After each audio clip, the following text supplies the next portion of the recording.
Oui, bonjour, Cathy du service assistance, que puis-je faire pour vous? Je suis avec mes enfants en voiture, on s'est arrêté parce qu'il y en a un qui voulait aller aux toilettes, mais la voiture redémarre plus. On est en pleine montagne, il fait nuit, en plus il se met à neiger. D'accord, je vous rassure madame, on va pouvoir intervenir. On va faire le point ensemble sur les garanties de votre contrat et après je vais regarder pour vous envoyer un dépanneur le plus rapidement possible. Oui, parce que j'ai mon bébé avec moi, j'ai pas de quoi faire le biberon, tout est resté au chalet, donc oui, c'est vraiment urgent. Ne vous inquiétez pas, je vais commencer peut-être par prendre la plaque d'immatriculation s'il vous plaît. Faut que je ressorte, c'est ça? Ou c'est écrit quelque part sur les papiers de la voiture? Alors tout en haut sur la carte grise. Parfois, une panne pour un client, ça peut être un véritable moment de stress. Et donc, c'est pour ça qu'on est là pour l'accompagner dans ses démarches. Souvent, ils nous expliquent qu'ils sont partis faire des courses. Ils ont le coffre qui est plein de produits congelés, par exemple. Et là, ils sont très inquiets parce que la voiture ne démarre pas, il fait 35 degrés et la glace va fondre, par exemple. Donc, c'est vrai que ça peut être stressant pour eux. Certains, ils ont accumulé plusieurs problèmes. Des fois, il y a des problèmes familiaux, des problèmes professionnels. Et là, la voiture qui tombe en panne ou un accident, c'est compliqué pour les clients. Donc, on est là pour les rassurer. On essaye de les calmer, on essaye de leur expliquer que le dépanneur, soit il résout le problème sur place, soit il emmène le véhicule dans un garage. Le garage, il n'y a pas de raison qu'il ne trouve pas la panne et qu'il ne fasse pas après les réparations. Hier, j'ai eu l'appel d'une jeune cliente. Elle venait d'avoir 20 ans. Elle avait son permis tout récemment. Elle a récupéré sa voiture il y a 10 jours. Et la pauvre, elle a eu un accident. Elle était arrêtée à un feu. La voiture de derrière lui est rentrée dedans. Et elle-même, elle est rentrée dans la voiture devant. Et elle était en panique. Elle est dans une situation compliquée. Enfin, elle est toute jeune. Elle démarre dans la vie, quoi, je dirais. Moi, je ne fais pas partie du service sinistre. Et ce que j'ai fait, c'est que je l'ai mise en relation avec mes collègues du service sinistre. Comme ça, tout de suite, ils vont pouvoir lui dire si oui ou non elle est responsable ou pas. Souvent, les clients se trouvent au milieu de la campagne, ils ne savent pas où ils sont. Alors des fois, ils vous disent « je suis entre Paris et Marseille », donc je vous laisse voir la distance.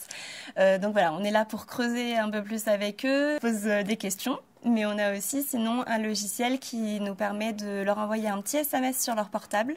Et ils peuvent cliquer sur ce SMS et ensuite nous, on reçoit leur géolocalisation. Oui, bonjour, Cathy du service assistance, que puis-je faire pour vous? On a beaucoup de clients au téléphone. Tous les jours, on prend beaucoup d'appels. Chaque situation est différente, chaque client est différent. Il faut s'adapter aux clients. J'ai eu, par exemple, récemment, un client qui voyageait donc avec son véhicule, mais derrière, il avait un van avec 2 chevaux à l'intérieur. Quand il y a des chevaux, c'est toujours plus délicat, surtout quand c'est des chevaux de compétition, par exemple. Les chevaux de compétition, il faut les bichonner. C'était une crevaison. Quand j'ai eu le client au téléphone, j'ai pensé à récupérer les références du pneu. Et du coup, je les ai données au dépanneur. Le dépanneur, il a récupéré un pneu et il a changé la roue sur place. On prend le maximum d'informations que nous donne le client. Des fois, le client va vous dire la voiture ne démarre pas, mais elle fait clac, clac, clac. Alors, pour moi, ça veut absolument rien dire. Et pour le dépanneur, franchement, je ne sais pas si ça dit quelque chose. Je lui donne l'information. Et puis, si après il peut deviner ce qui se passe, c'est parfait. On a des objectifs de temps, un délai moyen donc de communication. Je pense que c'est aussi important pour qu'on ait aussi un cadre. Parce que c'est vrai que sinon, on peut s'éparpiller. On a des clients qui sont très sympas, puis on peut discuter. Enfin, vraiment, des fois que ça va vraiment arriver. Voilà, c'est important, oui, on est comptabilisé, mais pour moi, c'est pas du tout une source de stress. On a des clients qui ont tout sous la main.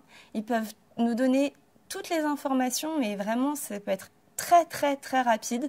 La conversation, parfois, elle dure 2 minutes et vraiment, c'est plié. Et puis, il y en a d'autres, on prend plus de temps pour eux. Des fois, il n'a pas sa plaque d'immatriculation, il ne sait pas où il est.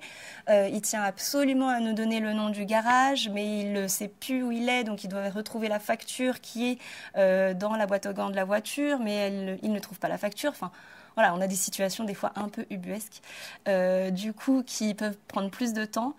Ça me dérange pas si sur un certain appel, je vais passer plutôt 20 minutes, quoi. Ouais, je suis toujours dans mes objectifs, donc c'est bien.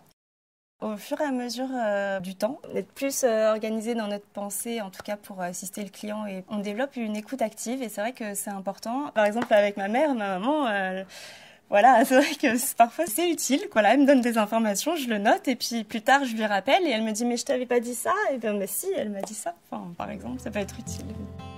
Il faut être empathique, il faut être dynamique. Moi, je suis quand même quelqu'un de très jovial. Je pense que le jour où je ne serai plus comme ça voudra dire qu'il sera temps pour moi de changer de métier. J'en ai un bac+4.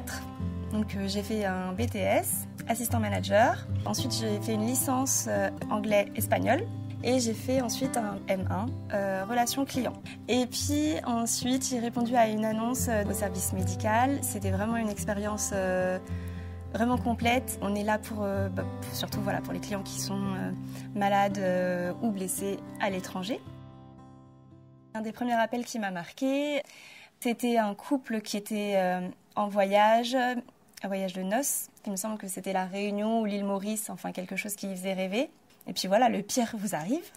C'était une demande pour un rapatriement de personnes, mais du défunt. Donc c'est vrai que c'est un appel qui m'a touchée. Je me suis rendu compte que finalement c'était quelque chose d'indispensable. En fait, c'est un métier indispensable. C'est une situation où cette dame, elle a perdu son conjoint et c'était quelque chose de très difficile pour elle. Et c'est on est surtout au médical. Il faut vraiment l'empathie, il faut vraiment qu'elle soit présente. Oui, j'ai trouvé ça difficile, mais c'est vrai que je suis assez je peux être un peu têtue. Donc, du coup, persévérante aussi. Donc, voilà. Après, c'est vrai que ça ne m'a pas arrêtée. Pour moi, c'est vrai que c'est important d'être là pour assister une personne. J'ai pas fait grand-chose pour la cliente. La garantie le permettait. Bon, j'ai mis les prestations qui étaient possibles et puis c'est pas moi qui suis allée chercher sur place le défunt. Mais on a quand même participé et c'est quand même quelque chose de beau.